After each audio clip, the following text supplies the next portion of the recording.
Good afternoon. I'll call this meeting of the Ordinance Committee to order. Madam Clerk, would you call the roll? Squire Downey. Squire Blackford. Present. Squire Gill. Here. Judge Executive Page. Thank you. Let the record reflect that all members of the committee are present and accounted for. Squire Downey is on Zoom. All right, the main topic of conversation for the Ordinance Committee today is the returning to the text amendment presented by Planning and Zoning to us. We have Director Steve Hunter with us as well. And we're going to start our conversation and discussion where we left off to continue our review of the recommended text amendment to the zoning ordinance, and that is for Articles 2 and 7.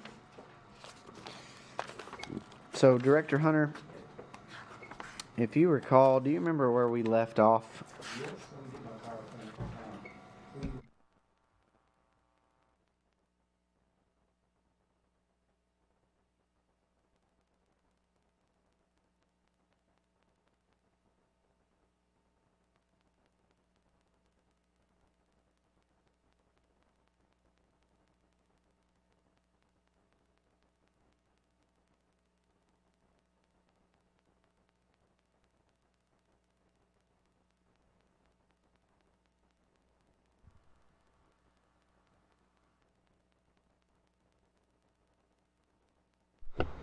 Move these out of the way here.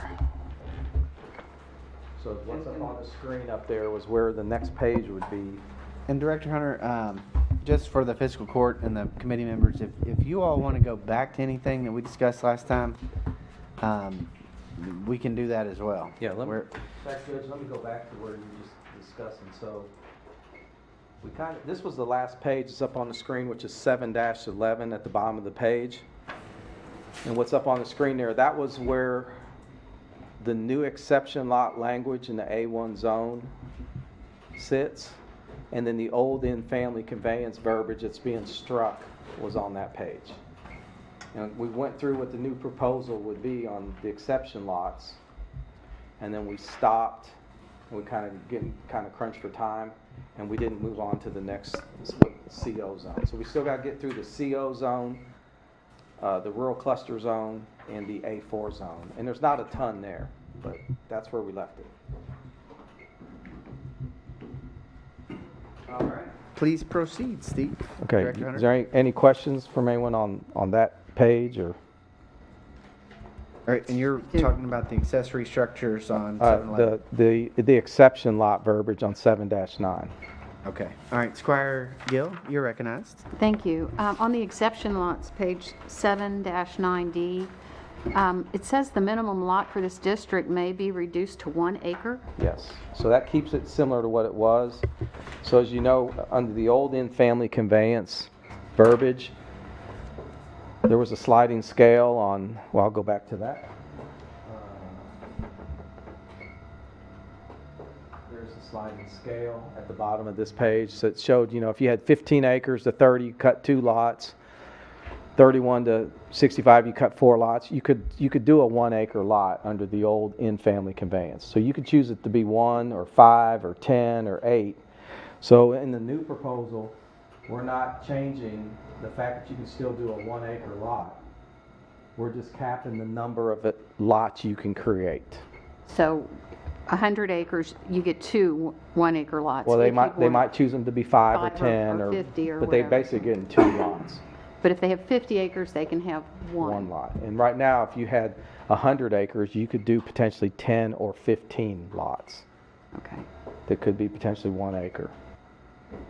So we didn't get rid of the 1 acre because that seems to be a need that folks have. Sometimes when they want to cut off a lot, they want it to be an acre, and that's big enough to support a home and a septic tank, for example. So we did not change that. Okay. And so the remaining parcels would have to be 30 acres. Then, yes, the remaining parcel still has to be a legal ag tract and be at least 30 acres. Okay, And, yeah. thank you. Thank you, Squire Gill. So you all ready to move on to the next section then, or keep going? All right. What's the preference of the committee? Keep moving? All right. All right, so then if we're on page 7 dash, let me get to where I'm at, catch up with that. 7-11, as I mentioned, the conservation zone historically was way in the back of the ordinance. I mentioned that last month or 2 weeks ago. So all the rural districts were in the front of the ordinance, and then the conservation district was way in the back. We're choosing to move this up in the ordinance, up into the front. There was a zone called A2 zone, and it was a 30-acre ag zone. And when you go to that page, and I'll get to that, I'll show you where we strike through it here.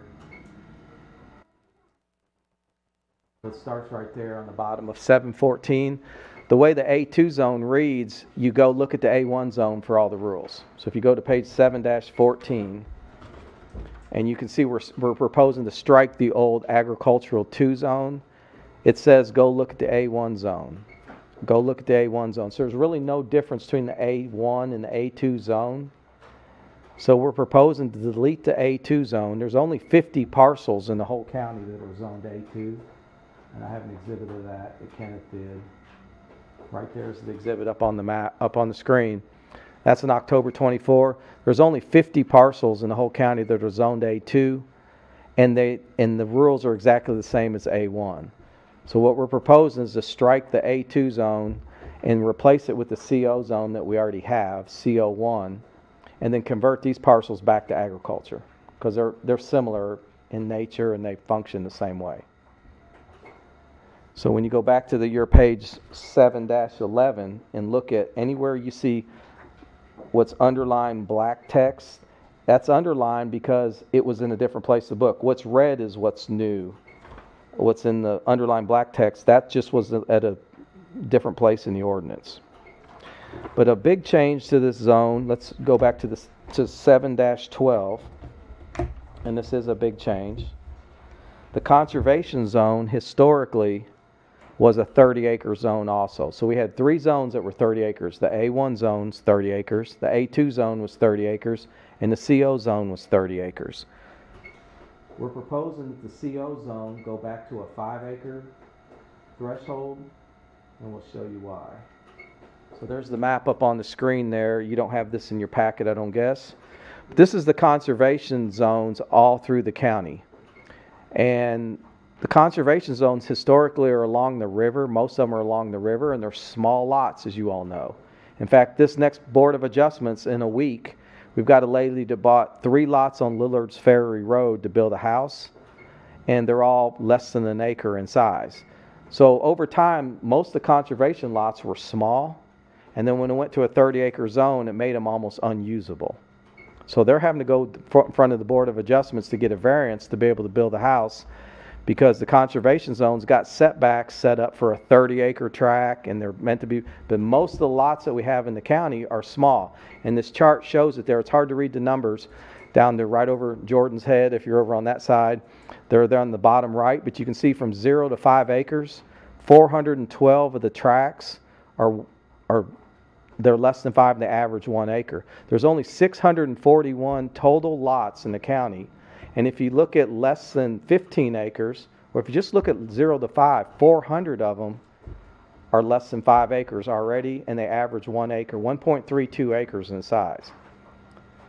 So then when you go to 0 to 15 acres, you're at 500 plus lots, and they average 8 acres in size. So we're proposing that the conservation zone actually go from a 30-acre zone back to a 5, because that's most reflective of what's actually out there. And yeah, Kenneth may want to jump in on that. Kenneth, you can turn on that mic. Thank you. Jordan, or clerk, could you switch me over?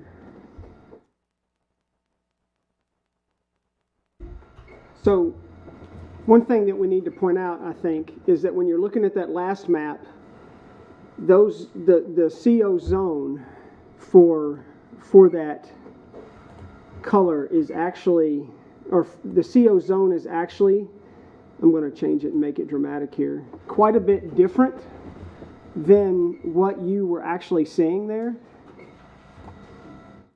It scatters all through the property. The parcels that we're talking about in that data were only parcels that were completely within the CO zone. Large parts of the CO zone are split zoned with a bigger tract or a tract that's got predominantly A1 on it. So the zones that he's talking about in that chart only deal with zones that fall completely within, parcels that fall completely within the CO zone. One, we didn't have a good way to go through and pull out what the little bitty slivers would be that cut across parcels that are split zoned. This was a way to get a good solid number as to what those would be. And people that, and I'm not trying to speak for Mr. Hunter, but those are all reviewed separately. The split zone ones are. It's not like a blanket, you're in that zone. So, and essentially, if it's split zoned, let's say a big chunk of the zone is agriculture and a piece is conservation, you're still going to follow the 30-acre rule because it's mostly agriculture. So the way that works is, this gets to an administrative type of situation. If you bring in a split zone piece of property and say, what can I do? We got to figure out what is the majority of the zoning. So if 90% of that property is zoned A1 and a little sliver CO, you got to follow the A1 rules. But when you look at platted lots of record, the actual lots that are platted, and go back to the other chart that we had up there, most of those lots that are 100% CO, Kenneth's other map reflects exactly what those sizes are. We don't get a ton of folks ask about it, but we have had some variance requests. And again, the majority of those are along the river, because the CO zone by default, it's interesting, it's not really it's called conservation, but it's not really, we're not really conserving anything. It's mostly around waterways and floodways. It kind of meanders around the county and was set off of streams and creeks and waterways. It's not actually a zone where we're conserving land like a conservation easement. It's just a zone. You can still build a house in it, still build a garage in it, put in a swimming pool, whatever you want. It's a residential lot by default. It's just got a different name than agriculture or rural residential, for example. So going back to the conservation, what we're proposing is to roll that down to 5 acres. That's on 7-2. And then really there's not a ton else I need to mention except on the bottom of 7-13. One of the issues we've had, and this is kind of a big deal, and it's really not something you guys probably would have thought would have been part of this text amendment, but where we got campgrounds and RV parks, as you all, I think I've mentioned before, we had an RV park approved in the north part of the county in the ag zone under the tourist destination, but the only real place we have verbiage about campgrounds is in the CO zone. So we decided to put some standards into place on how big a campground can be before it's an RV park. And you guys don't really have the other half of the equation because the RV parks are going to go in a different zone. But what we're putting on the bottom of page 7-13 is if you're really going to come in and do a campground in the CO zone under conditional use permit, it's going to have a scale on how big it can be. And funny enough, this is very similar in size to the one we have down on Cummings Ferry. But if you're going to build a 100-unit RV park or 500 units like being proposed, you're not a campground. You're an RV park, and we're going to have some rules somewhere else for an RV park. So for the CO zone, this puts a specific use standard in play, and you can see it says you have to be at least 5 acres. You're only allowed 25 campsites or cabins, and you got to conform with the rules on health and other things. And then the next page, 7-14, you got to be so many feet away from other properties. That's similar to Cummings Ferry. But what we don't want is have people come in and think they can say we're going to be a campground and come in here and propose a 300-lot RV park somewhere in the CO zone. The RV park we got was in the ag zone done under a tourist destination is the way it was approved. And if you guys, when we get to the other part of what we call the city side of Chapter 7, we're going to be setting some standards for what an RV park can be and how big those caps can be also, with the intention of never, again, having a 500-unit RV park in our community. So that's the conservation zone pretty much, unless you all have some questions. Yes? I do, thank you. in going down to 5 acres from 30 acres, can you foresee, and then you've also lowered the, frontage Yep, from 150 to 100, yep, the maximum width at the building line from 200 to 150. Right. And the minimum front yard to 75. Do you see that creating piano key lots? Are there even, I'm just wondering how many people are going to come in and divide up their 30 acres. they potentially You could have just a piano key effect in the conservation district. So we already have that. Kenneth will have, we'd have to go back to Kenneth's map and zoom in on the, like he could pick any road along the river there or something and show you the way the lots look. The issue is that the 30-acre rule created these wider frontage requirements, wider setback. If we're going to jump somewhere between, let's say, well, for example, in the rural cluster, the 1-acre lots have a 100-foot, frontage requirement. The standards come in scale with how big the lot size is. So by going from 30 to 5, we thought we had to scale those back to something that makes sense to create a good rectangular lot. Still going to have to be a certain width and all of that. But you're right, if you had right now a 60-acre conservation zone, you could potentially come in and subdivide it in 5-acre increments based on your frontage, where before you could do 30s. But again, 400 of the 600 lots already exist and are small. As smaller than 30 acres in the zone. Yeah. And the problem is when you come in to build a house on them right now, you can't meet any of the requirements. So you have to get a variance. And in fact, the one we're doing next week, they had to put 3 lots together to make one lot that would work for the septic. And I guess Kenneth, but Kenneth's pointed out the lots vary, but the majority of the lots in the county are small. This then addresses a non-conforming situation, that if you have a lot right now that's less than 30, you're a non-conforming lot. You also don't have a lot of road frontage on most of these lots. To be able to divide it. All cliff. Yeah. And I don't want to call the lot unusable because it's not really for me to say, but a lot of them, if you go out there to them, they're really Nothing you can rugged do. and things of that nature. So to take what road frontage they have and try to split it up into 5-acre tracts, you're going to run out of land faster than you're going to have enough road frontage in a lot of situations. The bigger issue for me really gets back to the number of lots we have and the homes that are already there, because when we went from a 1-acre rule to a 30-acre rule for this zone, you created non-conforming situations for the people that have a house. It's not a big deal when you have a big farm if your house burns down tomorrow or a tornado knocks it down, because you can meet the setbacks, you got a big lot. But these houses right now don't meet the setbacks, don't meet the lot width, don't meet the lot size, and when there's an issue, if they were destroyed more than 51%, they can't build them back. So in theory, we created a non-conforming situation for hundreds of lots when we took those homes already on a small lot and made it a 30-acre zone. So this gets it back in. It doesn't actually fix the problem, because you go back to the chart I showed, 412 lots are less than 5 acres now. To really fix the issue, you'd take it down to a 1 acre or take it down to 1.5, what the majority of the houses are. But this lessens that non-conforming situation dramatically.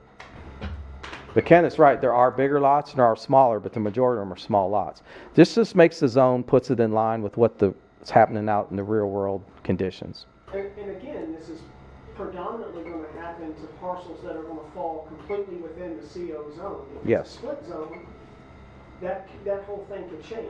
And they'll have to follow the 30-acre rule if it's a split zone.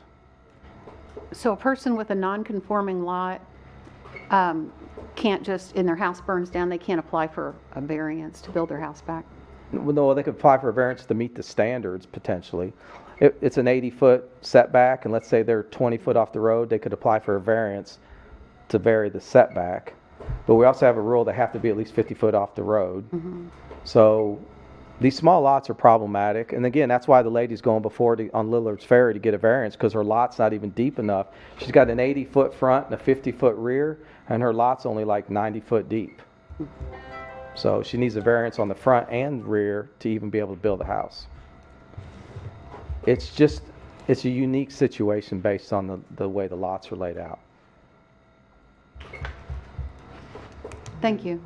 Director Hunter, you mentioned this, so for a possible scenario to actually fix that problem, you were talking about what could be done? Could you reiterate that, bring it down to 1 acre lots? If, for example, Kenneth's data showed the majority of these lots are all, we showed there's 412 lots of the 640 some that are average 1.3. You could make the zone match what we know is happening with, let's say you made the CO a 2 acre requirement. It's more likely those lots that are out there are of that size. And that would make them conforming lots as opposed to non-conforming lots. Any other members of the committee have questions along these lines? Squire Varner, you had a question, sir? Yes, sir. Thank you, Judge. Steve, on this conservation zone, does that have anything, is there any guidelines from the conservation district to build in this? They're not related. Okay. They're not related. So it's interesting. Because it's near that water, and I know that's Yeah, so you have erosion and- you have floodplain that comes into play. A lot of these lots are in the flood zone, so you have requirements in being in the flood zone and division of water. But an actual conservation easement that you would get through another agency, locally, state, or federal, have nothing to do with the conservation zone. It's just named conservation zone, and if you read the intent statement, it just says it's intended to promote and protect significant natural features, wooded areas, water courses, and existing and potential lake sites, and other recreation and conservation resources, and it goes on to that. But when you read what you can do, you can pretty much do the same. You can build a house, you can build your garage and pool, but the challenge with a lot of these conservation zones, they're in the flood zone also, and then that limits what they can do. Right. But you can actually put septic systems in the flood zone. You can build structures. Some counties don't allow structures in the flood zone. We do, as long as you get a letter from Division of Water. Just have to elevate it or whatnot. So by term, it's called conservation, but you're not really conserving anything. That's just the name of the zone. You could easily call this rural residential if you wanted to. They're rural lots of a certain size, but they're in a certain geographic area because historically they've been around waterways or creeks or rivers. Well, I just know when you're applying for programs through the conservation, you have to have a water quality plan and other criteria that it says that you're not going to put stuff on highly erodible ground or be contaminating waterways.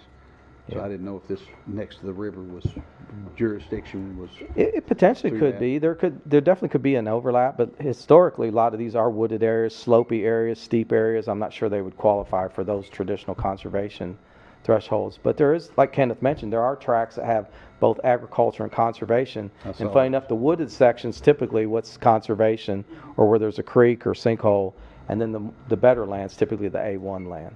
And he can probably show you some examples of that up there. But Thank you, Steve. Thanks. I have one more question. Squire Hill? Thank you. If we lower this to 5, can you estimate how many new houses we might end up with out in the county? My concern, as I've said before, is water. Yeah. So let's go back to the chart. Kenneth, I guess go back to the other map where you guys are flipping around here. Let's go back to the CO map. Put mine back up there, Kenneth. So this is Kenneth's data from 2024. It doesn't include the split zone parcels, but to your point, the challenge we have is of all those lots, I don't know which ones have houses on them today. So when I see that there's 641 conservation lots, so clearly the ones 0 to 5 can't be divided further. The ones 5 to 14.99 potentially could cut one lot off. So there is potential there to subdivide some of those, but as you get up there and look at the numbers like 30 to 40, there's only 27 lots, 21 lots, 17 lots. There's only 17 parcels over 100. So there's potential there, but how many houses is interesting because some of that 412 could be vacant lots today, like I mentioned on Lillard's Ferry, the one, I keep mentioning that because that case is coming Monday. That whole row of lots is vacant right now. They're all vacant little lots that this lady put 3 together to try to build a house. So to your question, how many lots could be built on or how many homes? We'd have to figure out how many homes we have. Can't provide you that information on And the we'd have spot to today. dig down a little deeper to figure that. But we could figure that out, couldn't we, Kenneth? In theory? Could probably use some of the address information and things of that with some of the PVA data to figure it out.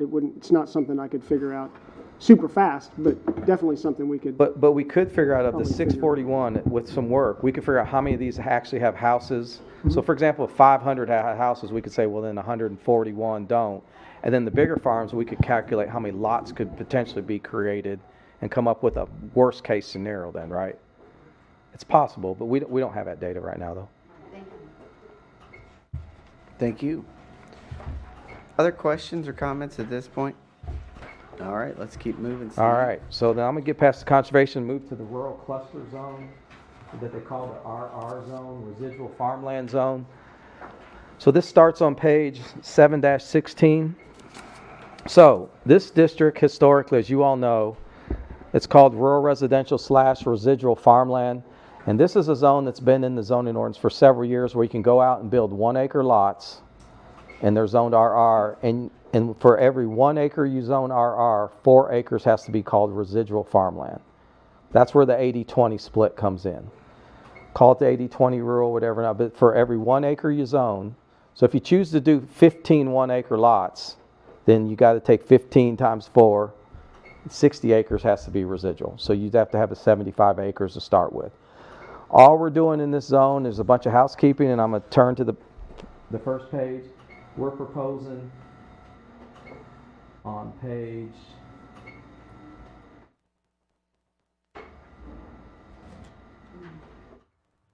7-18, if you look at it first. It's not up on the screen. I apologize about that. It's 7-8. I don't think I have that actual page on the screen. I don't. So on 7-18, if you look at it, we're proposing this go from a 1 acre zone to a 2 acre zone. So if you look in the box on the mid on 7, right now you can do 1 acre residential lots. We're proposing that be 2. And the cap that was 15 goes to 10. So some of this is just more housekeeping, and then we'll get to the page that shows you in the numbers that we use. It's called the sliding scale. Let me get that to that page here.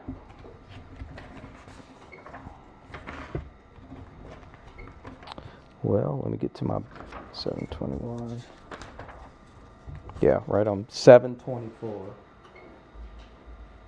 Right there. So right now on 724, at the bottom of the page, you can see how the sliding scale worked. If you had 15 acres to 30, you could do 2. If you had 31 to 65, you could do 4. If you go up above that section there where it says permitted development, it's what's in yellow up on the screen, the standards become real simple. If you have a 100-acre farm, you can do 10 lots. They're 2 acres in size. That means 20 acres would be the footprints of the houses, and 80 acres would be the residual farmland. 80-20 still in play. So what we've done is we've made the 1 acre a 2 acre minimum, and the maximum of 15, we've rolled it down to 10. And they have to have an internal street, which they typically do, as you know. And we'll use Polo Run as an example. That's a gated style subdivision. There's 15 lots back in there. And there's, they range in size from 2 to 5 acres. This would say they have to be at least 2 every time. They can't be 1.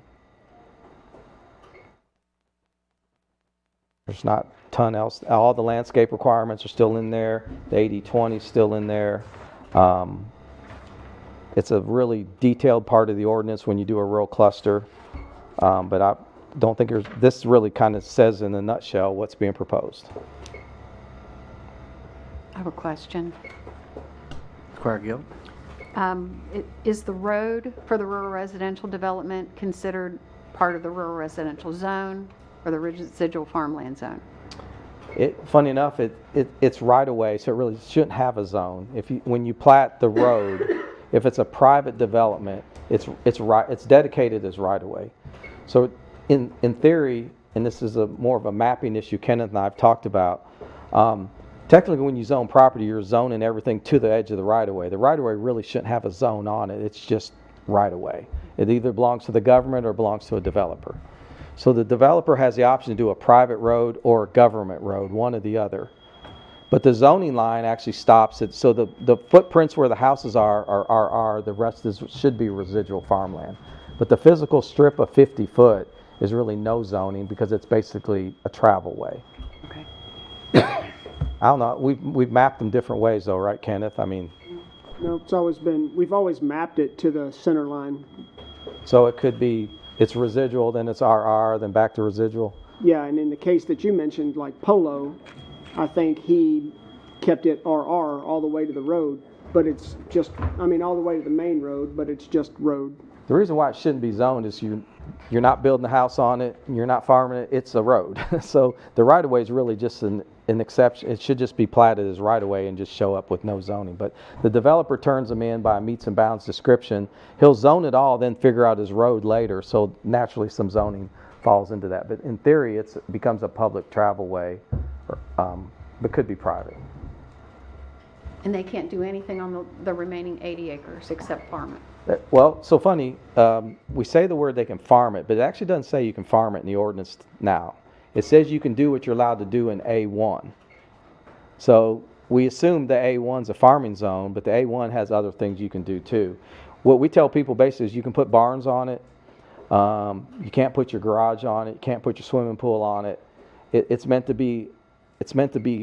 best categorized as it's open or green space. That's probably the best way to describe it. It's forever not a building site. But you could litter it up with barns and agricultural buildings if you wanted, but you're not going to build the stuff that's behind the house. So if you buy a lot and you got 2 acres of rural residential and you bought another 3 acres of residual, I guess you could have a garden back there, you could build a barn back there. But if you come in and tell us it's going to be a 3-car garage with a concrete floor, we're going to tell you no, you can't build that there. It can have an existing house already in it. If there's an original homestead, there might be a house that's allowed when you first divide it that counts as one of your lots. So you get if there's a homestead, that can be a residential lot if there historically had been one there to start with. But you can't build a new home on it. Okay. But you can divide it, you just can't build on It it. gets divided every day. Kenneth, show them the one on show them our 2 examples on Carpenter Pike, how it gets divided. It almost I'm going to say it's maybe a flaw in the ordinance, but I don't know. Talking about in the curve? Just show us the 2 that are, yeah, right there. Pull in on Larland right there. Zoom in on Larland Drive. Click those little residuals. Oh, these things? Yes. That's the way the residuals is in that subdivision. So explain to me how you're farming a 1/4 acre that's your backyard. I don't know. So the residual, he's showing broad, but the way it's allowed to be platted. So the idea that it's farmed is kind of ironic, because if it stays in one 30-acre tract or 60, maybe you're farming it, maybe, but the way it got platted like that, see how it got cut up? So everyone just got a little extra backyard. I'm guessing no one's farming that. They don't always just get it either. Sometimes they sell it to them extra. Yeah, so go to the 2 that we just did in Polo Run, Kenneth. Yeah. So there's already been 2 lots sold up there, and look, they're already carving up the residual. So that one's like 2.7 or 3.7, I forget off the top of my head. What's that lot they just bought, Kenneth, that was behind? What's that one? 2.9. 2.9, I'm sorry. So the residual's getting carved up but that's the developer's choice. There's nothing in our ordinance that says when you do the 80-20 that the 80 has to stay intact. So if it stays intact, it's likely probably that's being farmed or something. But when you carve it up and just sell it as backyards to people, it's just land you can't put your pool on or put your garage on. And so there's nothing in the ordinance that prohibits it, the 80%. But it's an interesting question, because there could be something here that says the way you zone it, if you commit to it stays intact, that it can't be further divided. But that keeps the developer in play. You know, once he sells the lots, and a lot of times they just want to sell everything off and get out of it and be done. And someone for forever would have to own it, an HOA or a developer or somebody. So a lot of times they just cut it off. Sometimes an HOA owns it. It's done all different ways. It's not probably the best way to do this, but you got any other examples you can think of, Kenneth, where we carved them up different like that? There's a lot. There's Several places around that have done it this way, where they zone it all and then they come back and they plat it, and it creates these little spots behind. Larland, they're doing it here. They did it. There's not a lot of them. They're all done They different. did it here. Yeah, they're different. Jones Lane's odd, the way that one was done. The pieces are all spread out, so the residuals are all over in small tracts, but they add up to the 80%. We didn't figure that out we just, again, rolled the 15 down to 10 and rolled the 2 up to 1 and left everything else kind of similar. Yeah, to clarify, that's not being fixed in this. That's just being pointed out here in this discussion. Yeah. And we do have situations that now it was the former court where we dealt with some, HOAs that don't take care of or they go under and they don't take Exactly. care of their common properties. And then, unfortunately, the residents believe that the county and in some cases the city are responsible for that. And we're not.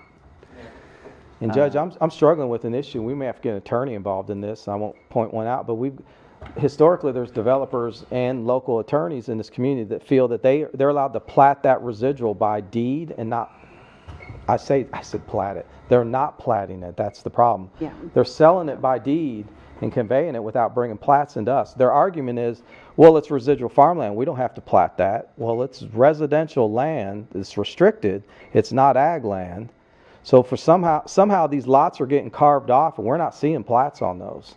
And the local attorneys are doing closings on them, saying, well, we're allowed to chop up the residual any way we want and sell it by deed.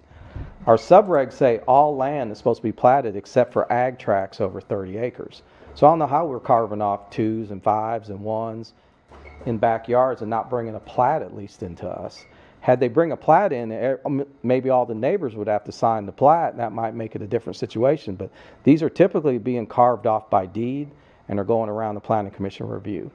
GIS's partnership with PVA is typically how we find Exactly. small things like that. Yeah, we didn't even know it. And I've talked to some local attorneys that have done. They argue with me, said, no, we're allowed to do that somehow. I don't understand how we're doing it, but they are getting carved up in different ways in different situations. But there are probably more of them, Kenneth, are still intact. Wouldn't you agree that the bigger residuals are intact? And then I think, again, you mentioned they have to build a road. Well, they a lot of times they build roads now, but they're not necessarily to county specs. Exactly. Do you mean to county? I'm asking the question. Sorry. So our standards say you can build a private street or a county street. So the private one's allowed to be a little narrower, less right-of-way. In theory, the specs should be the same, but they don't always build them specs because they were done privately. And then I'm sure later on they come to the county and say, take over our road. And our answer would be, we'll build the spec. Well, if they platted as a 30-foot right-of-way and already carved off the lots, there's no way they're going to get that right-of-way to ever work. So some of the developers build the right-of-way correct, still build whatever, so you'd have to core drill it and test it to meet the spec. But the problem is a lot of them were done with 30-foot right-of-ways and less pavement width than the current standard. So my guess is there'll be private roads forever. Mm-hmm. But they start off as meant to be a gated private, and later on the HOA goes defunct, like the judge mentioned, and I'm sure they probably come to the county and goes, how do we make this a county road? Mm-hmm. And there's really no way to do that. Probably not the best product we put on the ground when you start to think about all the challenges we have with that, but it's been in the book a long time, and we're not doing anything more than just making 2 minor tweaks to it, really. But I think it's really important as we go through here to talk about other issues that come into contact with these different sections of our zoning ordinance, because I think, they're things that we need to probably work on in the future. So, Absolutely. yeah. I Squire Gill. So what you're saying is we're not really preserving 80% of the farmland. We're just providing green space, maybe, because they can't build a house, but they can build a structure. Barns. And they can put a barn up. I know of one that keeps all his heavy equipment there and comes and goes. And I know in my neighborhood it's like that they're divided up, and I'm not sure. Can we require that be platted in the deed? It's interesting. There's nothing in the ordinance that requires it, but if someone came into zone one, I think the Planning Commission has the ability to impose a condition on the development plan that it stay a little more intact or be used a certain way through a zone change condition, for example. I think they could do that, but there's nothing in the ordinance that tells us how the residual moves forward other than what it can be used for. And can we add that? I mean, I think it should be clear in the deed, because people buy these properties and they don't know. They think, oh, well, we can just put it in the county road system, but they don't realize, I got a call for that this week. They don't realize their road does not meet county specs, and so that's just not going to be possible. And then when they see how much it costs to take care of these roads, they want. So now going forward, they're going to be building these roads to county specs, and county's going to take those over, and that's going to be expensive. Yeah. So yeah, Well, so I it's think interesting that if they build it to county spec and it starts off private and they gate it, for example, can't be a county road if it's gated. And a lot of times, let's say they say, well, we'll take the gates off, but we've still got the rock columns in the right of way. That's still a problem if the county says, look, we're not. I mean, they really need to make it meet a county road to be a county road. So moving forward, one answer is to be a little more strategic on what constitutes a private road in the subregs. If you're going to build a private street, we're real clear what that standard is. So then if they do come to the county, it's a seamless swap from private to public. But I don't know, you know. If the county chooses. If they choose. Correct. They are not required, even if it's built, Yeah. if the county chooses, because the county wasn't involved at the inception. So. Yeah. Squire Varner? Thank you, Jeff. Steve, we're still here at 724. On G, has that been taken out about the hydrants? Or is that added? Yeah, because we catch that in the subregs You now catch under our new subregs, standard. that's what I Yeah, we don't thought. need the language about the hydrant. That was specific to that zone. Now we have a county-wide Yes. fire hydrant I standard just that's wanna in make the sure that was subregs. still in the Yes, regs. sir. It's a good catch. You guys ready to move on to the A4 zone then? All right, 7-28. So the small community zone, again, you all didn't really ask us to do whole lot here. One of the things we're proposing in the small community zone is to actually loosen up a little bit what some things can happen in these zones. The small community zone, you guys, as you know, are these 3 radiuses in our county. 2 of them are 1 mile, Nonesuch and Mortonsville, and then the Millville's 1.5 miles. So the small community zone by default is a residential option. So it's pretty limited what you can do in the small community zone, and that's at the bottom of 728. Pretty much, and if you look at 729, we just struck that out because we're renumbering something there, but you pretty much can build a house and basically have a barn or garage or whatever. We're opening up the door to have a home occupation, which, by the way, a lot of zones allow, if someone wants to build a church or a park in the A4s. And again, we think these are community nodes that have significance in our county and should be allowed to have maybe some flexibility and some services. So we're actually opening up to where, again, if someone wanted to build a church today, they'd have to go through a conditional use permit. They'd be allowed to build a church without having to go through an approval. If you turn the page, and this is, let me get to where I'm at on my PowerPoint here. Accessory dwellings on 729. Like a lot of zones, we're opening up the option to do accessory dwellings, but they're smaller than the ag zone. If you look on 729, item F, they only can be 25% of the footprint. Interesting enough, the A4 zone can be a 1 acre zone. So if you already got a house on 1 acre and you think, well, I'll build an accessory dwelling, your septic's going to be what controls what you're going to be able to do. If you have a little bigger lot, maybe you can figure out a way to get that on there. But if you got a small house in Millville and you got a septic that's working right now, or not, the idea that you're going to be able to put a second one is probably going to be a discussion with the health department. But it does open up the door for accessory dwelling units if your lot's big enough and you can make your septic work. You turn the page, 730, and this is a big change for this ordinance. And this was brought to my attention mostly in the Millville area because I believe we're running sewer to that general region of the county here soon. And there's been some discussion, why can't there be some other things that maybe support a little community node of this nature? So we're opening up the door for some different kind of conditional use permits, whether it be a convenience store, healthcare office or clinic, maybe a small restaurant, but they're limited in scale by building square footage. So again, if you think about the Millville area, we already have a restaurant there, but right now you actually can't do a restaurant. The only zoning that's really allowed in those radiuses is A4. And the A4 pretty much lets you build a house. So the gas station that's down in Nonesuch, the restaurant that's in Millville, those are all non-conforming situations. They're zoned right, but you could never again zone those kind of things in these areas. So if you go back, and we may have to get Kenneth to get his map open there, but I think you might see it on this map here. We'll go back to, yeah, that's, well, Kenneth, you may have to help me on that. To show them the different zones that sit in one of those radiuses. So right now when you come in and zone to A4, it should look like a deep green color, and you pretty much can build a house. That's lot sizes, so that's Millville. But when you see like the industrial node right there, that's just grandfathered in. If you see any other zones, you today can't try to zone industrial in a small community. The one for, this is Woodford Reserve, so this, I believe, is where the restaurant is, perhaps? No, it's actually zoned. It's Oh, right there there. it is. It's zoned. It's actually zoned commercial. Yeah, that's what I was trying to point out. So we actually have a zone change right next door to it. It's going to the Planning Commission next month. So that's B1 zoning. That's, again, was done back in the day. This zone doesn't allow you, through the comprehensive plan, to zone to commercial or industrial. It's discouraged. The only real zoning that you should see is that green color.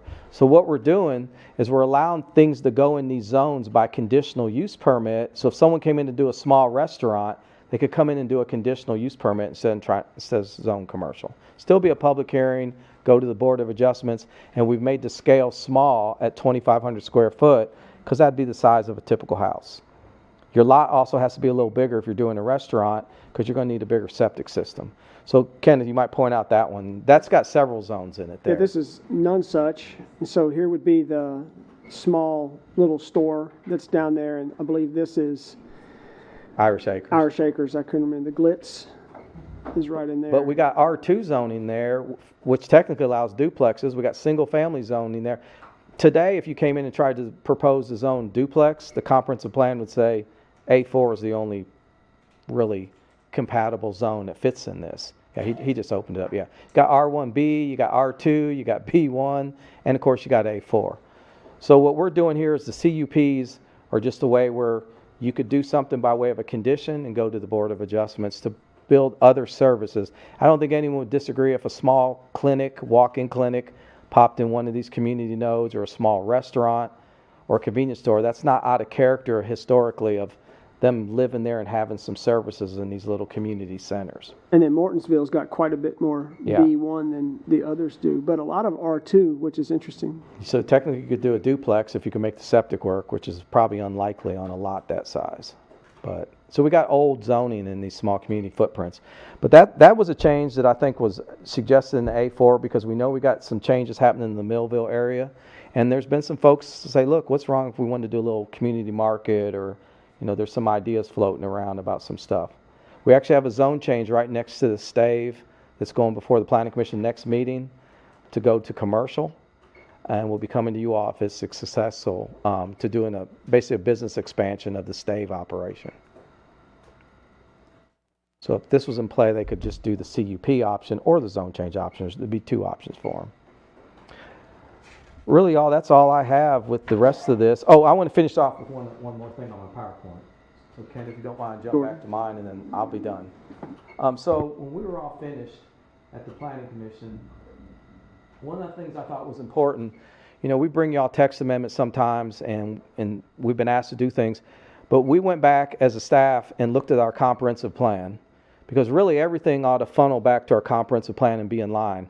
And it's interesting, we just did the goals and objectives. Y'all adopted those just a year or so ago. And it's interesting, everything you see in yellow, funny enough, supports a lot of this text amendment. I mean, when you read through some of these goals and objectives, I mean, that first one alone about residential house says, encourage future residential growth to be located within the urban service boundary and small community while discouraging residential subdivision growth that's scattered outside the urban service boundary. I don't know if that's not more spot on than what you got in front of you here. That policy directing the comp plan really says we shouldn't be doing small lots outside the urban service boundary. The exception rule or the in-family rule really runs afoul of this a tad bit. It basically says we should be growing in the urban service boundary and the small community footprints. And other than that, we shouldn't be building homes all over the county. So I won't go through the rest of these, but we went through the comp plan and found 16 different goals and objectives, policy directives that completely go to what we just put forward, which is to kind of slow down this development growth that's happening outside the urban service boundary and do it in a more measured fashion. So it's interesting that the comprehensive plan that we currently look to, whether it be Chapter 5 or Chapter 1, the land use districts, we went through the whole thing, really supports this whole project that we've done to sort of change these rural districts and try to make the rural land division a little slower pace. And that's all I have unless anyone has any questions for me, Judge. I Squire do Gill, you're have a couple recognized. more. Thank you. Back on page 729, can you tell me why you added accessory apartments to the A4 zone? I don't see that. It's not in the A1, it's not in the, That may actually be a typo. Initially, we called them accessory apartments. They're called accessory dwellings. Aren't you on 729? yes, in B, 704.4B. Or It says accessory uses, Oh, building oh, and yeah. structures includes So- following accessory apartments? Yeah, so really that should say the word dwelling. And that's what item F is. Okay. Yeah. So whether you call it apartment or dwelling, it's funny. If someone wants to do something above their garage, like we said, a bonus room or accessory dwelling, some people call them apartments, some people call them dwellings. So initially we were calling them accessory apartments, and we went back to call them accessory, but that's what's allowed in F. So B is a catch-all that says accessory uses include building structures and the following. So whether you do a garage or you do an accessory dwelling or parking, that's kind of what typically accessory. And obviously you could have fences and pools and other buildings of that nature. But yeah, that word should say dwellings there to match what's in F. And one more question, please. Yes, please. In the small community, there, I'm going to ask this question again. By lowering the lot width, lowering the lot frontage, the lot, let's see, I don't think we have lot coverage there. The setbacks are that. the same. No, the setbacks are lower. Yeah. Are we encouraging more houses being built No, with this? it gets back to your frontage. I guess the issue we had is the 150-foot frontage was a catch-all across every zone except the rural cluster. In the city, they're real specific to what zones. They're 50-foot or something, you know, they go up. But in the county side, everything was just 150 foot. Well, that works great on a 30-acre tract or a 10-acre tract. But the 1-acre tract, RR, that's what the frontage requirement is. So we didn't understand why the A4 as a 1-acre zone still had a 150-foot requirement. I mean, that really is out of scale for, you know, if you're creating a 1-acre lot, you're looking at something 100 by 400, you know, maybe 200 by 200, depending if you make a nice rectangle. But if you go off and cut off a 1 acre to make it 150, it really, I'm not sure why the standard would have been so strict. But what it was is we just had one rule. Everything was 150. But in theory, the frontage ought to be in a relationship to the lot size. But if you all want to keep it at 150 or make it 200 just because you think that, well, that'll keep them from subdividing. But at the end of the day, I mean, we just thought if it's a 1-acre lot, and again, if you go back and look at a lot of the lots that are out there, they're not 150 foot wide either. They're smaller. A lot of them are way smaller than even 100. They're 50 or 60 foot wide.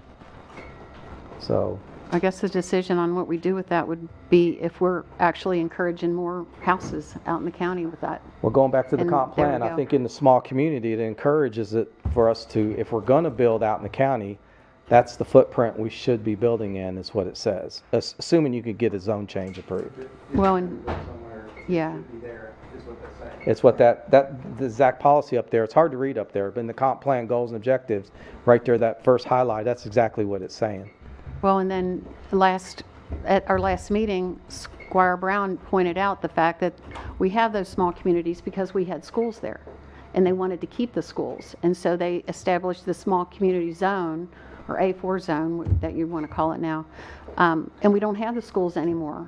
So I'm not sure why we need to, why that has to be a goal in the comprehensive plan to still build residential houses out in these small communities. Well, there's still homes out there, there's still neighbors, are. there's restaurants, There are, Kenneth just showed you, we got convenience store, we got commercial and tourist draws, we got short-term rentals. I mean, they do feel a little different when you roll into them. Like I'm in, you know, I know they're not an incorporated city, but you clearly feel like, well, I'm in an area here that's a community node. There's small homes there. to say Like that the greater Millville metropolitan area? when you we come could, in? eventually they can apply to be incorporated, right, Judge, and third city, but I don't know, I think it's still in the comprehensive plan, number one, that's one issue, so it's still in there, and it's still in the zoning ordinance, but I think down the road, if the thought was through the comprehensive plan that those ought to be reduced or changed, or the policy's different, I think maybe that's appropriate, but right now, that's what comp plan says, and they're still defined in the comp plan. Been a lot of discussion about those radiuses, are they too big, too small? How should they function? It's been in the book, I don't know how many years. I might point to our county, it's been in there a long time, right? And let me see, any other members of the committee have a question? All right, Magistrate Taylor?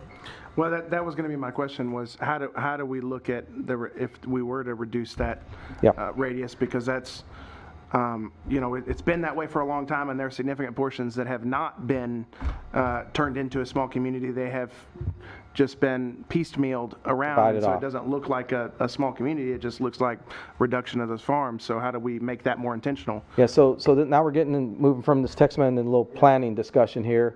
So one of the things we did is the legal description of those small communities was embedded in the zoning ordinance. And by the way, we recently had a zone change, and a surveyor realized there's a break in those calls, and I'm not 100% sure if that meets and bounds description was accurate. We don't need a meets and bounds description in the ordinance. The way the small communities are defined are in the comprehensive plan. So moving forward, when we get into the comprehensive plan, we need to make a decision that not in the zoning ordinance, but when we get into this map right here, when we get into the comprehensive plan, it would be appropriate for the comprehensive plan committee and the community to talk about that exact issue. Should the Millville one be 1.5 miles, or should it be 1 mile? Or, for example, Kenneth and I were just talking, it leaves a little sliver off where you can get to the river. Why do they have to be circles? Why couldn't they be actually functional to somebody's lot or a road or a natural barrier of some other kind? And do they all need to be 1 mile when, if let's say we roll into Mortonsville, everything we see fits in a 1/4 mile radius, and maybe the radius of what we define as the community node is a 1/4 mile there, but maybe it's 1.5 miles on another one. I don't think they have to be uniform, but I think the comprehensive plan is where we could dig in and say, how do we define these, and then what are the policies? We're not to that point in the comprehensive plan, but I think that's a discussion. 2 planning commissioners have raised this several times about why are they like that, and some of them seem awful big. And to your point, if tomorrow a zone change comes in, the comprehensive plan supports that, but some of these zone changes are really beyond what we historically would say is the Millville downtown. I won't say downtown, but downtown Millville. Thank you. Squire Thank you, Varner. Judge. Steve, are we going at this the right direction? Should we start with a comprehensive plan, then come to the text amendments? Well, in this specific area, we need to start the comprehensive plan before we, do that. Overall, I think going way back, if you talk about this, we talked to you all about looking at some general policies, and, the comprehensive plan, normally you would start with that and work on all these policies, goals and objectives, the land use map, and then those things sort of, the funnels this way. And the drip is then you fix the zoning ordinance, fix the subregs, adopt other local ordinances. This was more, hey, we need to get a handle on this in-family issue. It was more put out the fire, let's figure this out. And we went zoning ordinance first. Perfect world, we would started with comprehensive plan and started broader, and then figure out what these documents need to look like. We had to sort of pick our battle on this one, and again, we asked for y'all to, maybe if there's a way to let us start on the comp plan. Y'all said try to come up with an alternative, and that was our focus, and we got that done. We probably took longer than we needed to because we were working on the city side stuff at the same time. But perfect world, this is a great example. Well, the equine preserve's another example, the rural area. The comprehensive plan is where all the policy lies that ends up creating this document. So in theory, yes, you would start with your comprehensive plan first, but it only gets looked at every 5 or 10 years. And text amendments can happen at any time.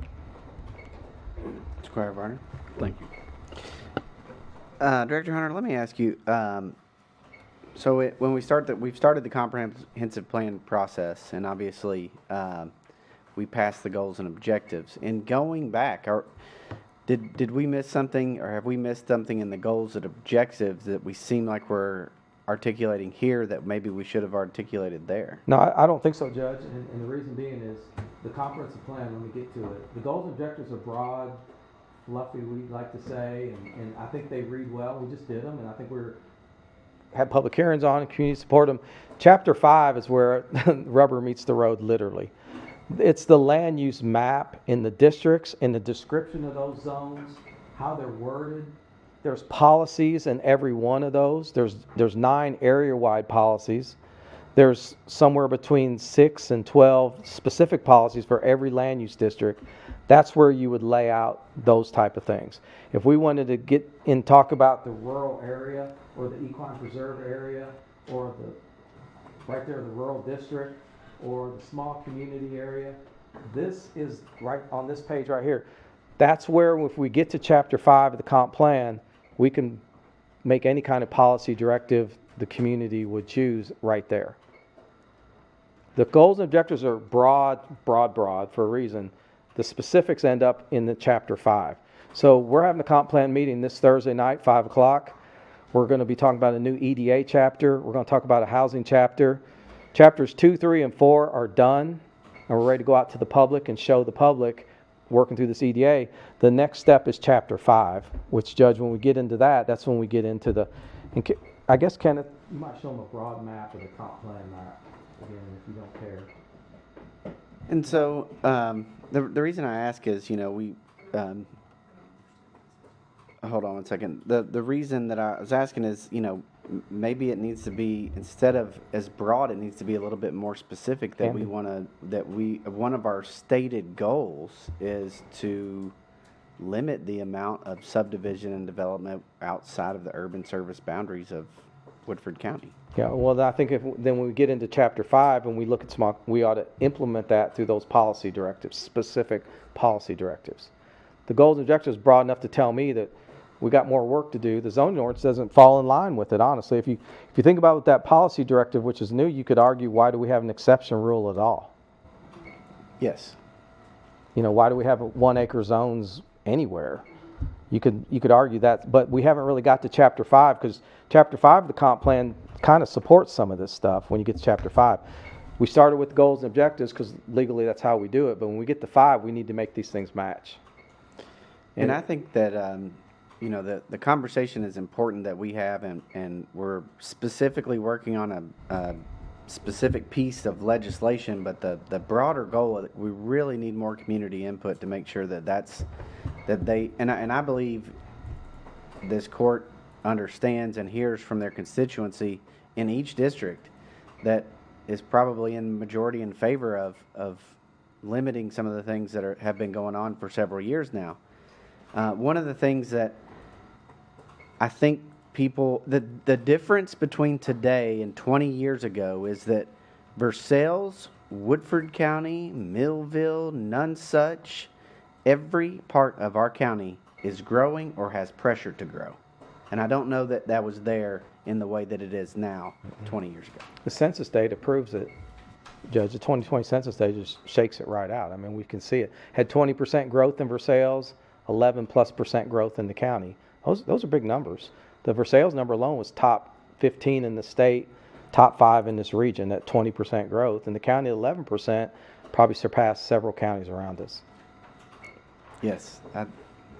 Ken is pulling up the comp plan map there again that shows the equine preserve and the different zones. All of those can be defined however we would choose as we get in and say, well, here's what the equine preserve means. Funny enough, the rural district, its definition just says it's everything outside the equine preserve, the urban service boundary, and small community. It doesn't really even have an intent statement what it's intended to do in the rural district.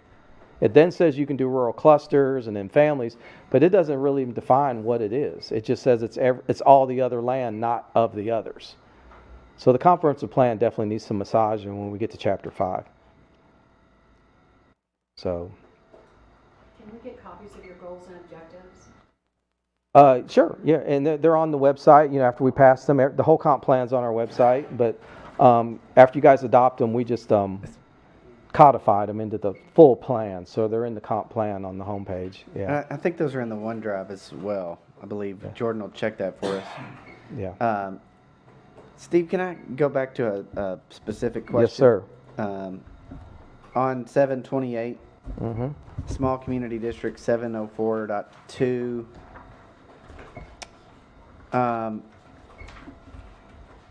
Yes. That's when you're talking about The boundary. the first paragraph is where you were talking about the meets and bounds, right? Yeah, 704-2, it says the small community shall consist of, and it used to say a circle, and it describes all those meets and bounds descriptions for the 3 areas. There's actually a bust in one of those calls, and I forget which one, Kenneth, we had the surveyor pointed it out. We didn't map those calls, we didn't create those calls, they're old, and one of them doesn't end up being a circle, according to the surveyor. We don't need to define where the small community is in the zoning ordinance because it's a zone with rules. The small community footprint would be defined in the comprehensive plan, and it currently is defined in the comprehensive plan. So by taking the calls out of here, we defer to the comprehensive plan. So down the road, if we change that boundary, we don't have to come back here and fix the zoning ordinance.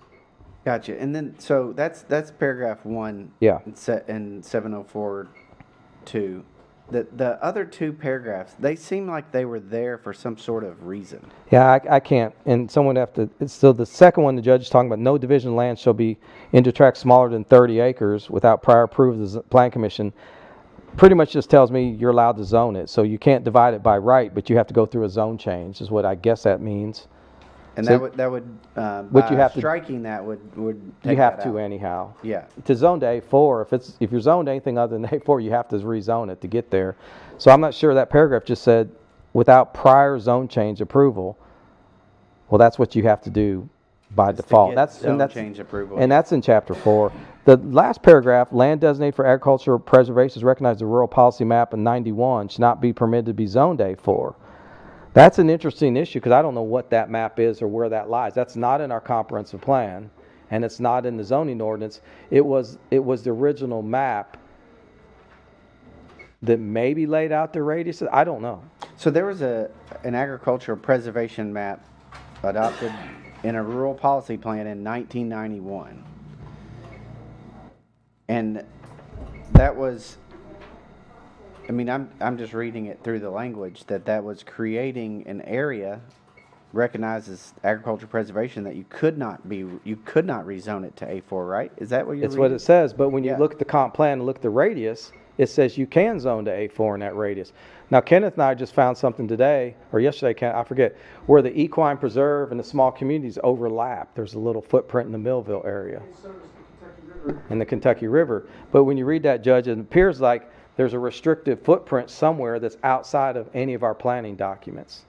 Gotcha. So if that is intended to be, I mean, it's referenced here in this document, but I'm not sure where that map is, and it's not in our comprehensive plan, so that wouldn't really align. And again, I think the goal is to get into the comprehensive plan and define those circles, and then that would be how the boundary moves, and then we'll look at that every 5 or 10 years or whatever we need to. And then that was interesting to me. Obviously, at some point in time, there was a effort to limit what could be done there by virtue of that. Yeah. But it does. I'm not aware of anything that's happened. Squire Brown. I can answer that. Yes, sir. Say if you want to develop the Millville, reason why it's a mile and a half, they decided where the creek and stuff, where you couldn't put it on the side of the road, so they gave them a little bit more. Mortonville and none such, they went a mile on each way, and when you try to develop, other people didn't want you to, so they made sure you was in your mile. If you take none such, where it is right now on Cummins Ferry, George Reese used to own that. I got threatened, we overturned it because they failed it, planning and zoning failed it. And I got it overturned through the court, throughout, and we got sued twice and it passed. Every time somebody tried to do something down there, they got sued. And so when they done it when I was a magistrate, with Alan's help and some other people's help, we overturned it and it held up and then it stopped the suing. The miles was real important because everybody watched it, and a mile and a half, and they said that's all the growth they want within small community, and that's why it's set up that way. And really if you don't change it, your growth has got to be about done, because I thought we put in on the small community, and maybe we didn't, that you have to have road frontage. You do. And if you don't have the road frontage, you don't get it. Yeah. And you can't take another piece of property, you own 20 acres there behind you and divide it. Now, is that true or not? He's correct. Okay. It used to be able to So- put an internal street into A4. Those are no longer allowed either. So everything's based on, as the magistrates described, as your road frontage.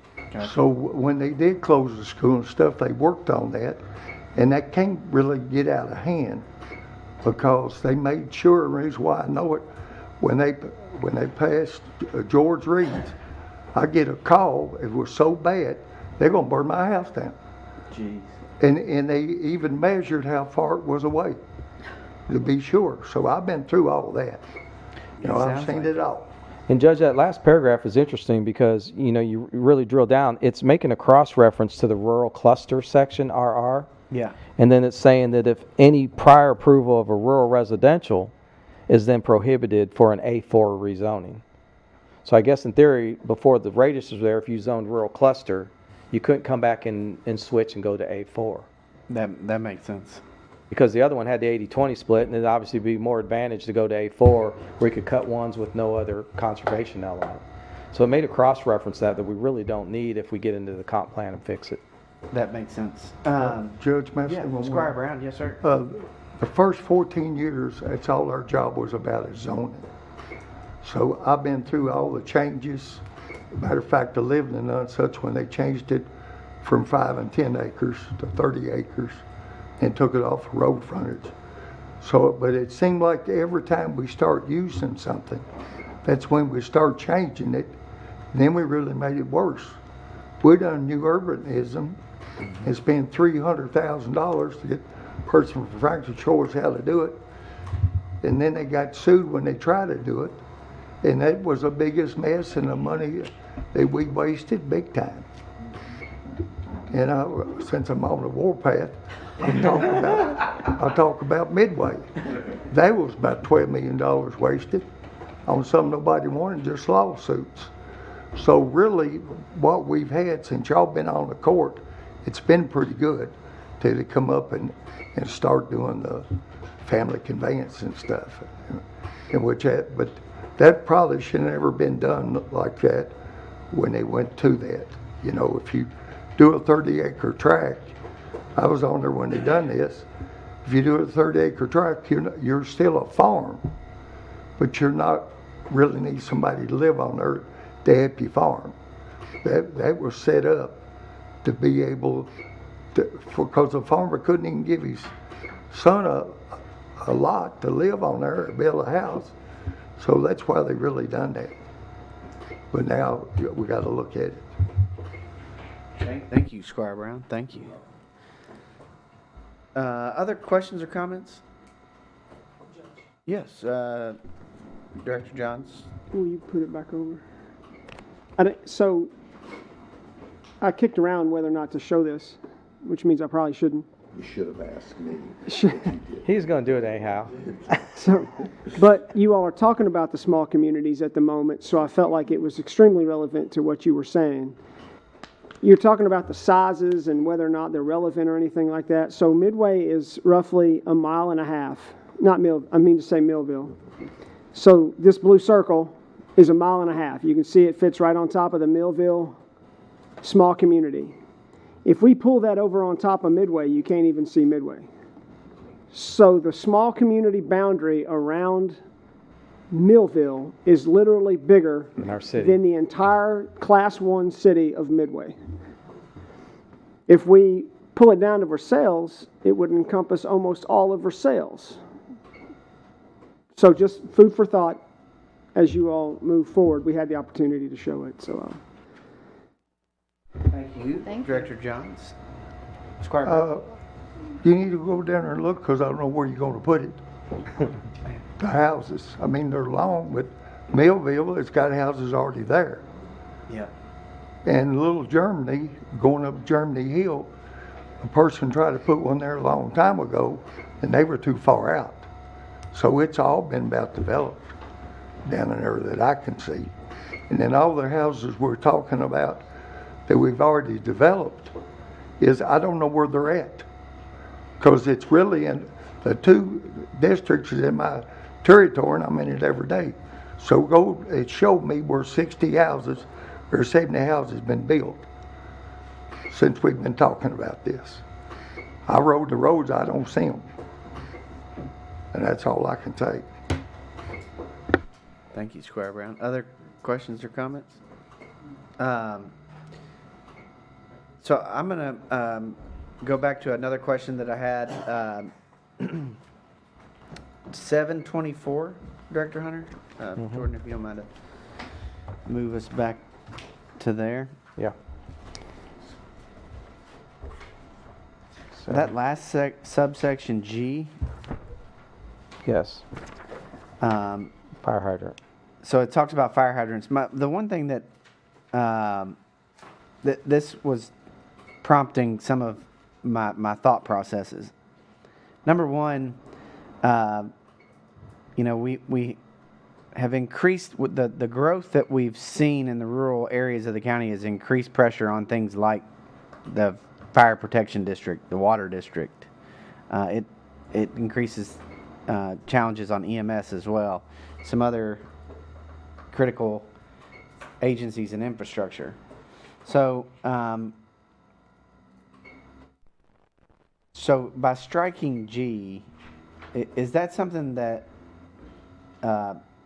that needs to be discussed with our fire professionals, with the chief, things like that? Well, so Judge, again, when you look at that, it says for more than 4. So what's interesting, if you did a less than 4 lot rural cluster, you were exempt from a hydrant. The way our new rules written in the subregs now, any platting, if you carve off 1 lot, you're required to put a hydrant in. So it takes care of that. But the hydrant spacing is 2,000 foot, as you remember. We Yes. did that through the subregs. To make it better, the chief wanted 1,000 foot, because it tied in with ISO better. But we did 2,000 as a baby step. So again, it references that 4 are exempt, but then everyone else follows the subregs. What was interesting because we had no fire standard in the subregs. So the subregs didn't say anything about hydrants. So now it does. And then the last part of that then just talks about, I guess in theory, how they fill tanks and whatever. But I think we got a catch-all because now we're catching, this was just for the rural cluster. Now it doesn't matter whether you're A1, rural cluster, CO. When you come in and plat, you have to show us where the nearest fire hydrant is. And if you're not within 2,000 foot, you must commit by way of the plat to install a fire hydrant or get a waiver from the chief and the water utility. So we have a fire hydrant standard that's now county-wide. That's catching all divisions, not just this one zone. There is a waiver option, but it's not been pursued very often. But there was some discussion where the 2,000 foot was a good first step, but the counties around us are 800, 500, that type of thing. We went with 2,000. The chief requested 1,000, but Planning Commission decided to take a baby step when we first imposed the fire hydrant standard. So we could make that tighter, stricter. The issue is it requires you to put a hydrant in, as Magistrate knows, a recent plat. But if we don't have the water or the line, the waiver is the way to sort of get around it if they agree. But the issue is, if you have a substandard line, a hydrant doesn't work. So the next bar up would be to set a fire flow standard in addition to a hydrant standard in the subregs. Then not only do you have to have a hydrant, but if you're going to develop, you need, for example, 300 gallons a minute, 20 PSI or something like that. Something that would make a hydrant work. Because it makes no sense to put a hydrant in on a 2-inch water line that can't fire flow it. That's why we had to build the waiver mechanism in. And they also have dry hydrants and things that And could there's other potentially options. be. There's dry hydrants, yes. Residential mister systems, things of that nature that could be in lieu of options. So the fire hydrant ordinance standard just went into effect May of the prior year. So every single plat that comes in here, even if they cut 1 lot, they have to show us where the nearest hydrant is or agree to put a hydrant in. And one of the things that I was getting at, particularly about the pressure on services, is with each lot developed, even in the city, to be honest, but particularly in the county where your resources are not as compact, it adds additional cost and stress upon the current residents and the current landowners and current taxpayers Yeah. of the county. And I know folks, some folks want growth for various reasons, but we're in a somewhat of a situation in Woodford County right now where the expansions that have happened are bearable. We're able to bear the cost, but we're seeing more and more where that's going to continue to increase. If you continue to grow at the rate and pace we're growing, you're going to start making some huge infrastructure problems on EMS, on school, on fire, on road, on water, on everything. Parks. I mean, every public service and public utility will be impacted. And the one thing that I know the court understands, and I want folks to understand in our community, is the people who live here now pay that, not the people who are going to move into those new places. And I know folks want to make money off their property. I know they want to be limited in their restrictions, but we have an identity in this community that is rooted for not only generations, but centuries in farming that we're going to lose if we don't make some better decisions. And you know, I don't think, and I think we've identified that this document doesn't go as far as we would probably want it to go, or some of us would want to see it go. But we need to take some actions. I think that's the sentiment I'm gathering from my conversations with folks. We need to make some actions, and then if we have to do corrections later to those actions, that's within our purview to do that. But I guess what I'm saying is I don't see this document that you've presented to the court as some sort of massive overstep or a major seismic shift in the planning and zoning of rural Woodford County. I think there's things that could do that more substantially, and we've even discussed some of that, but you use the term baby step, and I think that there is some small incremental movement on some of the concerns that we're laying out through this. Those are my comments. I welcome other comments, questions. Squire Gill. I just want to say thanks, Steve, for all I know you've said this over and over to different groups, to your committees, to the zoning commission, the planning commission, and to us. And I really appreciate the work that you've put into this. My concern is like and I've said this, the conservation district in A4, that we might be encouraging more houses. I found it interesting that you said that they're required to have hydrants, but in following the fire board, they've always said you need 6-inch lines to put a proper fire hydrant in. Most everything out in the county is 4 or less. And so you have to, I guess everybody would have to get a waiver. And the fire board has been saying this for years, that this is a huge problem. I know when I came on, there was no city water on Shannon Run with all those big, and I fought for 10 years, and they're just now finishing that line to where people can have proper fire hydrants. But I don't see how, and we can't have fire hydrants in my neighborhood. And that's the way it is in most of the county. So before we start allowing all these new houses to be built, we really need to address those issues. You're right, Judge. These are huge infrastructure issues, and I don't want to see somebody's house burned down, and I don't think anybody here does. But that really puts a strain on our services. The waivers aren't as easy to come by as you might imagine. The chief's done a great job. We've only been in this, less than a year. So the waiver is a dual waiver with the utility and the fire department. And, just saying, hey, there's a 3-inch water line out there, and, if you're proposing something, he's of the nature, well, you could upgrade the water line. That's your option. So you're right. There are some 4-inch water lines that will push a hydrant. You really need a certain pressure and flow, but 6 is typically where you need to be at. That is kind of the catch-all, that even if someone came in and said, look, I'll try to subdivide this CO, they're still going to have to meet the fire hydrant requirement, which might be. So what it doesn't stop them from subdividing the land, but they're not going to build any houses.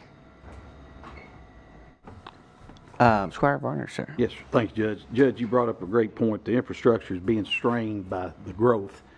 It may be time for us to look at impact fees on permitting building so that we could take that money and roads and infrastructure that this building and growth puts a strain on. It's just my thinking here while listening to Squire Gill. So we wouldn't be involved in impact fees from the planning commission, but funny enough, the comprehensive plan could suggest such a thing. I mean, that is a policy directive that the community could discuss, that at some point, when is that appropriate? The city imposes impact fees right now for water and sewer, for future developments, for, when lots are platted. So they've looked at that, but that is not something you'd see in the zoning ordinance or the planning commission would weigh in on, but the comprehensive plan could take a broad stab at this as a recommendation if we're going to continue to grow that the county might want to consider. And then, of course, that would more be a county issue, the way the city enacted theirs. And to your point, Squire Varner, the city of Versailles, it was not adopting a restrictive growth policy, but it recognized, the city of Versailles and the city council recognized that the city utility, particularly water, and the roads, but particularly water, was the cost of that infrastructure is so expensive that the current residents were going to have to be paying for every new tap onto that water line. Yeah. And instead of putting it on the new resident, or excuse me, the existing residents who shared the burden, they tried to extend some of that to the new property owner. And so I say that to say that wasn't a policy based in limiting growth. It was to make sure you could maintain and keep up with it. Exactly. And, we don't have anything like that. And the only concern that I have along those lines is that you don't ever want to be being an impediment to someone on the lower income of the economic ladder. But like a massive developer, they'll pay whatever it is to develop our land because it's so valuable. And Judge, what's interesting, if you step back, when we're in the city and the developer comes in and builds, we got a plat that's coming to the planning commission for 140 lots here on the east side of Versailles. The developer builds the roads, puts in the water and sewer. The city's looking at the infrastructure, like you're saying, that down the road, these impact our water and sewer plant. We have to build a new one. They're millions of dollars, if not hundreds of millions of dollars. So we need to plan for that. But on the county side, Judge, we're not building new streets. We're building these lots on existing county roads. Mm-hmm. We're in a subdivision. Developer builds the roads and hands them off to the city as brand new 30-foot wide streets, curb and gutter. The pace we're going in the county, we're building them on your roads. So the day we need to widen those roads, the guy that went out there and cut off his 10 exception lots, it's all fine and dandy for him today, but after all those concrete trucks roll up and down through there, school buses, trash trucks, they're now residential roads. It's your road that needs 3-foot shoulders or needs to go from 16 to 18 or 18 to 24. Mm-hmm. That's on the fiscal court's dime because the developer's gone at that point. Mm-hmm. So you are in a different situation when it really comes to roads. City's got the benefit. The developer always builds the roads. That's a good point. That's a good point. Squire Varner, you recognize. And thank you for that. But that's where I was going with that not to impede, but to support what we have now and the infrastructure, the way it's getting throughout the county. Yes, sir. Thank you, sir. Open up the floor for other comments or questions regarding the text amendment or regarding this general discussion. Steve, returning to the text amendment, and this goes back even to our prior discussion, mm-hmm. But it's something I think has been raised. We talked about the difference between cutting off or subdividing a lot for a house for a family member or a tenant or whatever. But this text amendment would allow the creation, it would allow the building of accessory dwellings and other units that folks could live in. Yes. You just couldn't subdivide the property in the same way. Yeah. So can you talk about that kind of broadly? So that would be our accessory dwelling unit standard that is kind of built across. So we're opening it up in the A1, the CO, and the A4. We did not make it an option in the RR zone because those are small. We treat those like subdivisions, just like the city. So that we're still on the fence whether accessory dwellings are are acceptable in a residential setting on small lots. In a sense, you might be building 2 houses on one lot or building a duplex. But on bigger lots out in the county, we're more rural in nature, and then there's a need out there. We constantly get questions about, hey, I'd like to build a apartment for a worker or a dwelling for my mom or dad, or my son's going to move back. A lot of times they want to cut the lot, but we are opening up the option of doing accessory dwelling on these ag tracts for whatever reason. And to be honest with you, it doesn't have to be for a family member or a farm worker. I guess if you wanted to build an accessory dwelling and rent it to a college kid and make a few bucks, I guess that would be an option too. But it just opens up the door. It gives someone an opportunity to live, and it kind of, Judge, gets to an affordable housing issue too, that, you know, if you got a farm and build a little cabin down there, maybe your mom lives in it for the next 2-3 years, she comes home, and after that you decide to rent it to Lyles there for some reason. I mean, he's got a place to live, that, as opposed to having to go rent a, you know, $2,000 a month apartment. There's an opportunity to rent a small efficiency apartment on the river or something that used to be a short-term rental or whatnot. It becomes an accessory dwelling unit. They're accessory in nature, so you always have the principal dwelling and something accessory, but it opens up opportunities for farming, for family members, as well as for affordable housing. They're going to be smaller in scale and be accessory to the big house, you know.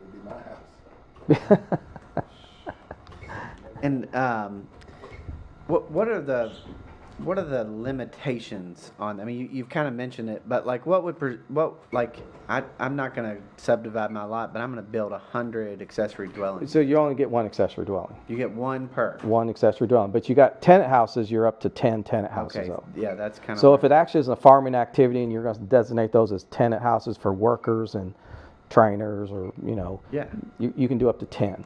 10. Accessory dwellings, you get one of those. Okay, that answers Yeah, my question. there's no, it's not an unlimited cap on your farm. It's one, and typically that's what someone just wants, one other dwelling for their mom or their dad or their kid, or a lot of times it's their farm manager or maybe just a friend, you know. But a lot of times they just got this space. It's like, well, that would be great for an office or accessory dwelling or something of that nature. You know, just gives people flexibility on these larger. And again, they'll be less intrusive on a larger tract. Got 10 acres, 20 acres, 50 acres, but we're still a little bit, the committee that looked at it from the Planning Commission as well as the Housing Affordability Committee, still on the fence whether we need to turn those loose here in the city, in backyards on quarter-acre lots and things of that nature. But there's some discussion, you know, Lexington, other cities are talking about opening up this door. It was less controversial a few years ago. Now the worry is when you create these accessory dwellings, they morph into short-term rentals. And how do you control that? So... And Director Hunter, let me, and I think we touched on this last time, but you know, it's good to clarify and make sure everybody understands. But the concept, someone was asking me about this, whether the accessory structure can go in front of the primary structure, like build a building in your front yard. No, you can't. So the ag district's unique because we let that happen. You know, if you have to build a barn or a silo, or we don't restrict. In every other zone, accessory means backyard or side yard. So the principal structure sits somewhere, and if you're going to build an accessory, you know, a garage, a lady came in today, looked at a 10 by 20 building, accessory means back there somewhere, right? But on the farm, we're a little looser about that, because if you need to build a hoop barn, hey, and you need it up by the fence, we don't restrict where the accessory buildings. The house might be way in the back, and you got 3 barns up by the road. So we're a little looser about that. But the accessory dwelling unit has to function like an accessory structure. So if you're building a garage, you don't have the ability to build those in the front unless they're attached to your house. And so this doesn't change that in any way, No. what you're explaining. So, No, okay, and you can't get your accessory until you have the principal. So it's hard to come in and argue, well, let me build that one first and I'll build the principal. There's got to be a principal situation to have an accessory situation. Yeah. And judges, some of it's just common sense. Someone's got a 100-acre farm, and you know the house is situated odd. Who knows exactly how those might work? Maybe they almost seem like they're side by side, but you know, but on these smaller lots, 1 acre, 2 acres, clearly it's going to have to function like you would imagine. The house is sitting here, and everything. Whether they build a garage, or carport, or pool, or accessory apartment, they're going to be in the backyard. Excellent. That answers my question. Yeah. Squire Taylor. Is there a fee associated with the encroachment permits? Encroachment permits? No. So encroachment permits either go through the state or the local governments. I don't know, I don't think you guys impose a fee. I know the state on encroachment permit makes you turn in sometimes a traffic study. So is there a fee? Yeah, you did a $50,000 traffic study on a commercial development and you have to bond the improvement. So there's definitely a fee they just don't charge you an application fee. I don't think the city or Midway imposes any kind of driveway cut fee or encroachment permit fee. It's usually just a request. But the state does make you bond those improvements for the big industrial and commercial stuff. So clearly you're putting some money on the line with those. Thanks. And so, let me ask you, any other questions of Director Hunter regarding the proposed text amendment? You can obviously come back and ask him anytime. I always encourage that, especially anytime when he's here at business hours. But I do want to move on to the topic of discussing process. And so, thank you, Director Hunter. So, Mr. County Attorney, because we have a text amendment that has already been proposed by the Planning and Zoning Commission, we would not need to direct you to draft anything specifically. Correct. Although at the point in time the court is ready to make a decision to put it in our ordinance form, I would take what's been presented unless you recommend any changes, such as changing accessory apartments to accessory dwellings in that one provision, unless I hear otherwise from the court, just to put it in our ordinance form. So that is correct. And so, if we were to want to act on something like this at our next meeting for a potential first reading, we'd have to direct the county attorney to put this in the ordinance form. To Steve's sir. credit, he basically sends it to us, and so all we really have to do is go in and make that one change, and I can have it ready to go without much problem. So, that is an action that would need to be taken to move this forward. It would ideally have a recommendation from the committee, the ordinance committee. And Judge, I apologize for interrupting. No, please go ahead. If, again, since you're addressing how to move this along, if there's a motion to do that, that doesn't mean there will be a motion at that next meeting to have a first reading. That's But correct. It would just be there in the event that you did decide as a body to go forward with that. And even if there's first reading, that doesn't mean you're going to approve it at a second reading. So, yes. Mr. County Attorney, I really appreciate you mentioning that because it gives us the utility to act if we feel the need to act. There's been some discussion of the need to move things forward or the need to take some action. So that would give us the utility to have that available if we were in a position to act, but it also doesn't create the incumbency to act. We can just do that at our own discretion. So that's something for the committee to take under consideration, as whether or not to recommend to the full fiscal court for the county attorney to prepare this in the form of an ordinance so that we could act if necessary. Something to think about as we continue this discussion. The second thing is, and I want to make sure, we definitely want to have a public hearing. And we want to do that in a way that is most convenient for citizens. It's also, there's always a coordination and scheduling ease when you do things on a fiscal court day, because I know each of you schedule your life, your job, your whatever around our second and fourth Tuesday scheduling. That's obviously always the time best to get 8 members of the court together. We've talked about, and I have thrown out the idea of our first February meeting doing a public hearing on that date. That could be a public hearing in advance of a first reading on the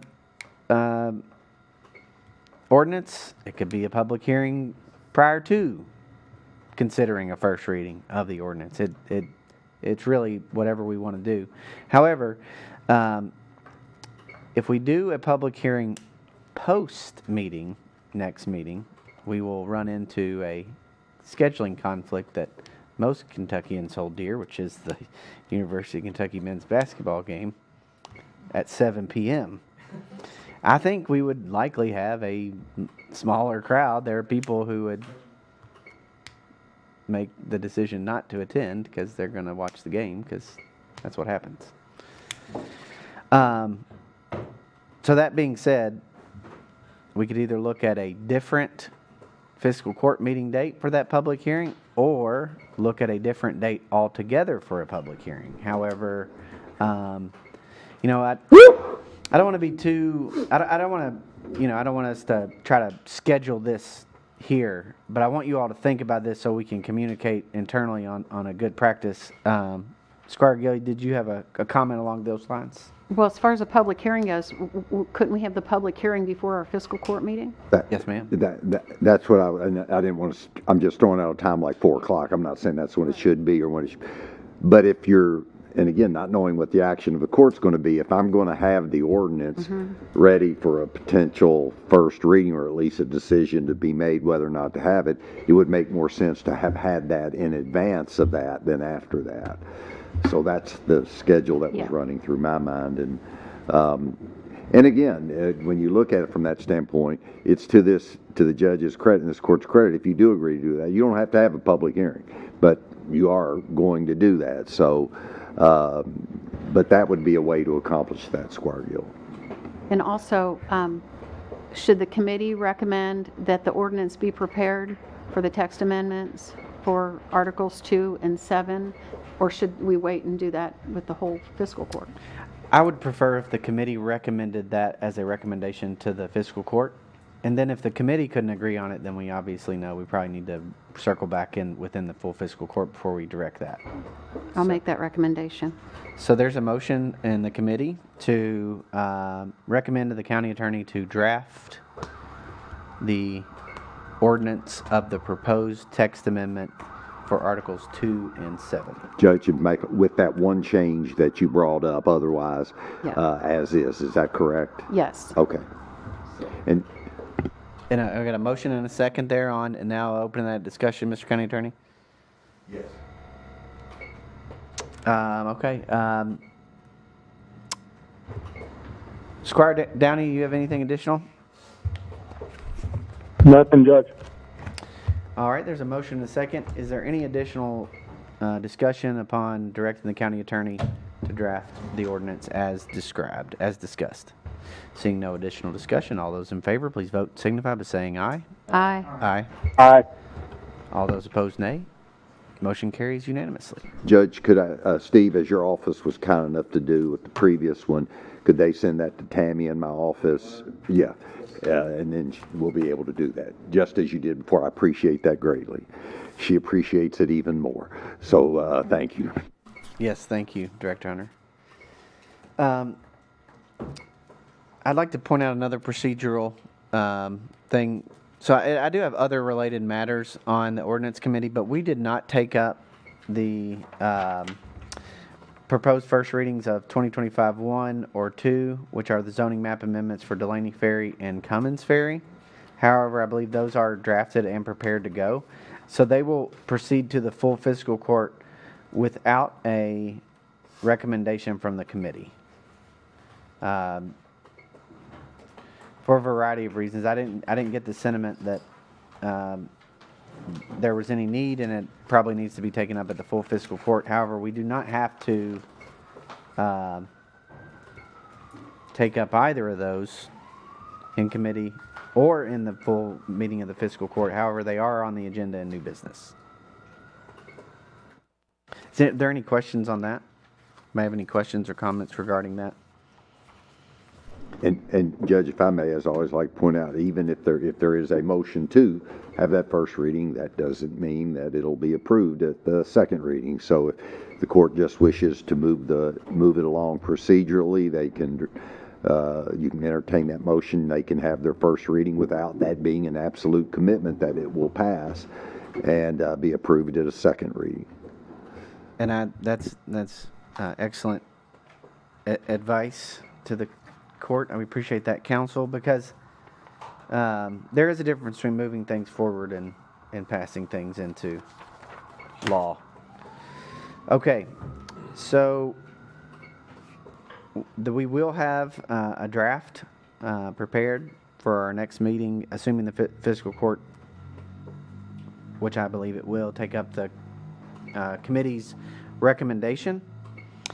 And then my sentiment from hearing from the court is that we will have likely a 4:30 public hearing, 1 hour prior to court. I said 4:30 instead of 4 because I think we'll probably reconvene in committee prior thereto, just for some general discussion. There may be other committee, Madam Clerk, are you aware of another potential committee meeting then? We've talked about, as a matter for the full fiscal court, we've talked about, we really want to get some early maintenance projects, budget information. Yes, sir. I very much apologize for interrupting the change, but No, I no. wanted to clarify if there are going to be any questions about the 1 hour. You and I talked about this. The public hearing would basically be for the court to listen, not to engage. So when you think about it from that standpoint, there's not a back and forth. Them questioning you, you questioning them. You hear what they have to say, what their hopes are, what their concerns are, that sort of thing, what background knowledge or information they may have to share. So if you think about it from that standpoint, you could have 12 different people talk for 5 minutes. So again, it's just a gathering process, an information gathering process, not an engagement process. Yes. So that should afford you more than sufficient time. Thank you, Mr. County Attorney, for pointing that out. Yeah, and I know it seems to in some of the past public comments, it seems that folks want they want an engagement. I want to ask you a question. I want to answer immediately. Of course, Robert's Rules of Order, our own rules, and the way we conduct fiscal court business is not that way. We can address and talk about anything during any time as far as official business of the court, but there isn't that exchange with the public. Meaning that they also wouldn't be able to say, hey, I want to ask Director Hunter a question. I don't want to, I want to engage with a certain magistrate. It is public comment.